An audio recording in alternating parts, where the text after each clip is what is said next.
Assalamualaikum warahmatullahi wabarakatuh. Perkenalkan, nama saya Huda dengan NIM 41522010015. Saya dari Prodi Teknik Informatika, Fakultas Ilmu Komputer, Universitas Mercubuana. Di sini saya akan menjelaskan codingan saya mengenai soal nomor 3, yaitu buat program dari alur proses berikut menggunakan switch case, kemudian buat flowchartnya. Buatlah program menu apabila diketahui kondisi berikut. Buat program menu 1 cetak bilangan, 2 cetak luas. Kemudian pilihan Anda, jika pilih 1, maka masukkan program nomor 1A untuk NIM ganjil. Kemudian setelah program selesai di running, maka program dapat kembali ke menu. Karena saya NIM-nya ganjil, yaitu 15, maka saya masukkan program nomor 1A. Program nomor 1A yaitu fungsi input, masukkan nilai alas, kemudian masukkan nilai tinggi, fungsi proses, luas segitiga sampai dengan alas kali tinggi, dikali setengah, kemudian main, panggil input, panggil proses, cetak luas segitiga. Kemudian yang pilihan kedua, jika pilih 2, maka masukkan program nomor 2A untuk NIM ganjil. Karena saya NIM-nya ganjil, maka saya memasukkan nomor 2A, program nomor 2A, yaitu input sebuah angka, kemudian di input, bila angka kurang sama dengan 50, maka cetak angka 1 sampai 50. Bila angka lebih besar dari 50, maka cetak angka bilangan bulat berbentuk piramid dari 50 sampai 59. Di sini di line pertama ada hashtag include IOStream. Hashtag include di sini sebagai prosesor pengarah pada compiler untuk meletakkan kode dari header di file IOStream. Ini kita pakai IOStream. IOStream di sini berfungsi sebagai input untuk menginput dan mengoutput, bisa memakai instruksi in out. Kemudian di sini using namespace std. Using namespace std di sini fungsinya untuk mempermudah kita dalam codingan. Kalau misalnya kita nggak pakai using namespace std, misalnya kita mau ngetik in, jadi kita mengetiknya jadi std terus .2, kemudian in. Kok kayak gini kan ribet ya. Jadi kita pakai using namespace std untuk mempermudah kita dalam codingan. Kemudian di sini saya mempunyai 3 variabel global, yaitu ada alas, tinggi, dan luas bertipe data integer. Titik koma di sini atau bisa disebut juga dengan semikolon, itu mereka fungsinya sebagai mengakhiri sebuah statement. Kalau kita ketinggalan titik koma juga bisa mempengaruhi suatu codingan karena bisa menyebabkan error, tidak bisa di running. Di sini kita mempunyai 2 function, yaitu fungsi input dan fungsi proses. Di fungsi input kita memasukkan angka, memasukkan nilai alas. Misalnya nilai alasnya 1, maka angka 1 itu bakal ditaruh di wadah alas, di wadah alas ini. Itu fungsinya in. Kemudian kita masukkan nilai tinggi, misalnya 2, maka angka 2-nya akan dimasuk ke wadah tinggi. Kemudian wadah alas dan tinggi ini akan dimasukkan ke fungsi proses. Kemudian di fungsi proses kita akan memproses nih data wadah alas dan tinggi. Bintang di sini maksudnya kali, garis miring ini maksudnya bagi. Kemudian alas kali tinggi dibagi 2, hasil dari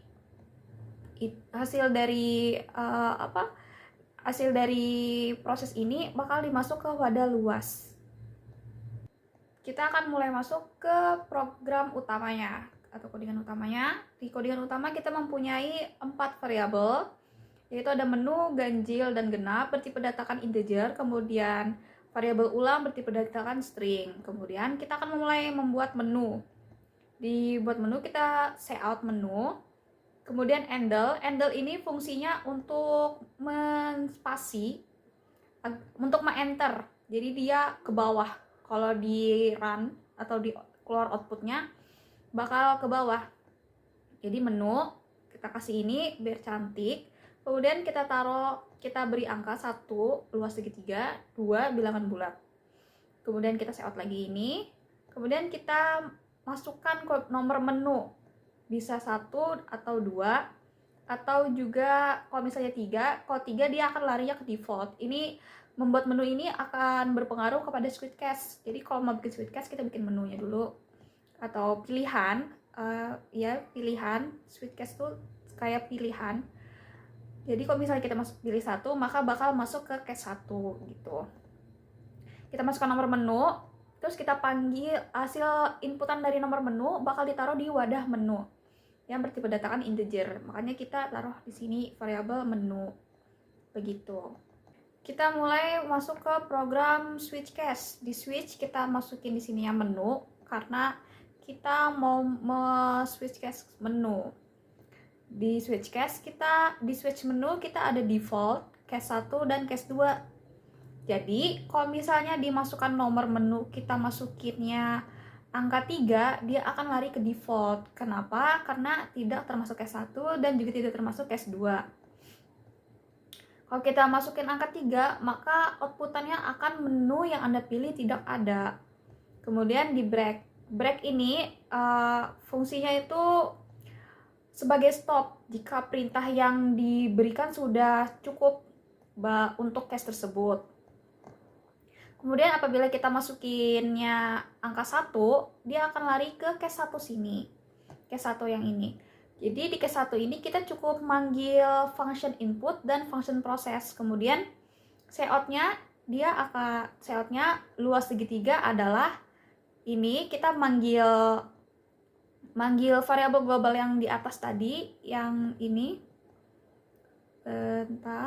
Ini variabel global ini akan dipanggil di cache 1 ini.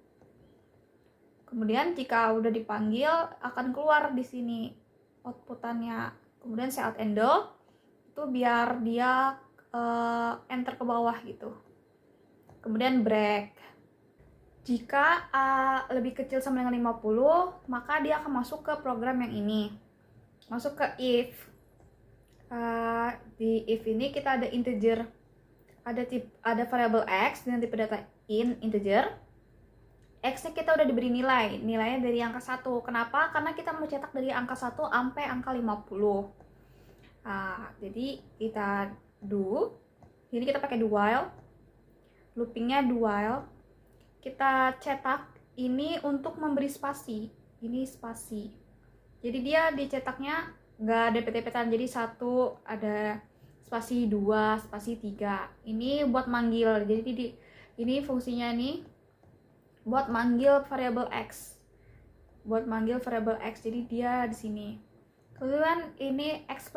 Jadi dia pertama dimulai dari angka 1, kemudian angka 1 tersebut ditambahin 1 jadi 2. Kemudian 2 ditambah 1, 3, dan seterusnya. While di sini fungsinya sebagai batasan. Jadi x-nya itu harus lebih kecil sama dengan 50. Jadi dia bakal berhenti di angka 50. Bakal berhenti di angka 51, cuman outputnya bakal, karena 51 tidak memenuhi, maka dia akan cetak sampai angka 50 begitu. Karena saya cout handle untuk memberi enter ke bawah. Nah, jika A-nya lebih besar dari 50, maka dia akan masuk ke else if. Masuk ke sini. Di else if kita mempunyai 4 variabel, ada I, J, tinggi segitiga, dan K. Di sini tinggi segitiganya udah saya beri nilai, jadi tidak perlu diinput. Tinggi segitiganya saya memberi nilai 4 dan K-nya saya beri nilai 49. Di sini kita bakal mencetak piramid kebalik. Jadi bentuknya tuh seperti ini. Seperti itu. Jadi kita di sini menggunakan looping. Saya menggunakan for. Jadi for ini kita bikin integernya. Integer i-nya sama dengan 0. Kemudian i-nya lebih kecil dari tinggi segitiga. Berarti i-nya harus lebih kecil dari angka 4. Makanya saya taruh angka 0 biar dia hasilnya lebih tinggi. Kemudian di increment, jadi dia ditambah 1 terus. Itu di J-nya sini, J sama dengan 1, kemudian J-nya lebih kecil sama dengan tinggi segitiga, kemudian dikurangi dikurangi I. Kemudian J-nya increment plus. Jadi ditambah terus. ini fungsinya biar dia hasilnya, kan kita mulai dari angka 49 nih, berarti dia akan dimulai dari angka 50. Jadi 50, 51, 52, 53 sampai ke bawah, sampai dia di bawah sini. Di bawah sininya akan angka 59. Kalau misalnya udah tidak memenuhi, maka dia bakal stop incrementnya. Jadi dia akan terus looping di sininya. Jadi set out panggil K. Ini fungsinya untuk memberi spasi, jadi dia ada jarak-jaraknya, jadi nggak dempet-dempetan. Kemudian set handle buat memberi enter ke bawah. Yang tadi maksudnya kalau tidak memenuhi dia akan tetap diproses, cuman setelah itu dia akan stop karena tidak memenuhi lagi. Jadi dia kalau di proses itu dia stopnya sampai angka 60, cuman outputnya bakal stop di angka 59. Setelah itu kita akan membuat program kembali ke menu awal. Jadi di sini kita set out atau cetak ingin memilih menu lain. Jadi kita ada pilihan iya atau enggak tidak, Y atau T. Kemudian hasil inputan kita dimasuk ke variabel ulang. Nah, habis itu apabila jika variabel ulang ini tidak sama dengan T, maka dia akan kembali atau looping kembali ke do.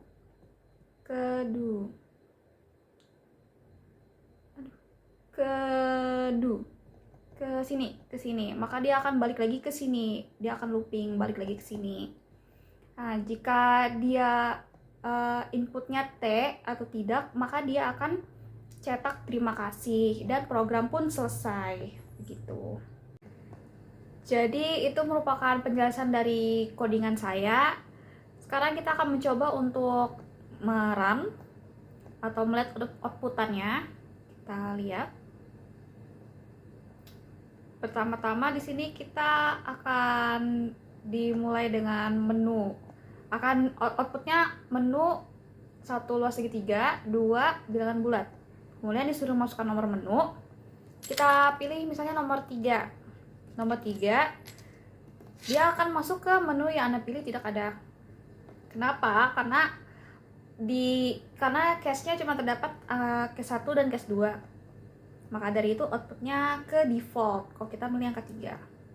Kemudian kita di sini disuruh kita dapat ingin memilih menu yang lain.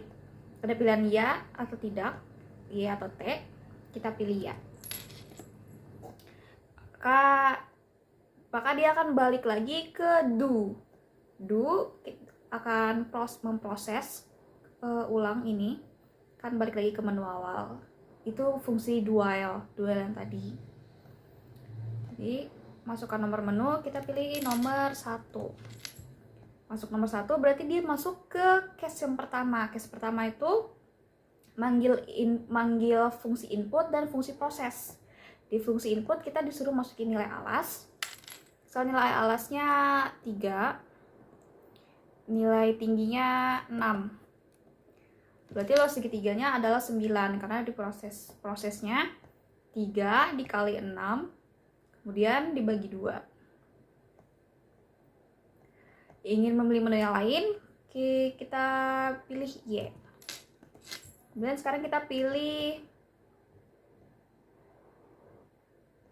pilih nomor 2, berarti kita cetak bilangan bulat. Kita masuk ke cache 2 bilangan bulat.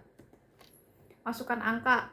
Kita masukin angka yang di bawah 50, misalnya 42. Maka outputnya 1 sampai 50. 1 sampai 50. Karena dia 42 itu di bawah dari 50, maka dia programnya larinya ke if. Sekarang kita coba yang ke else if atau yang satunya.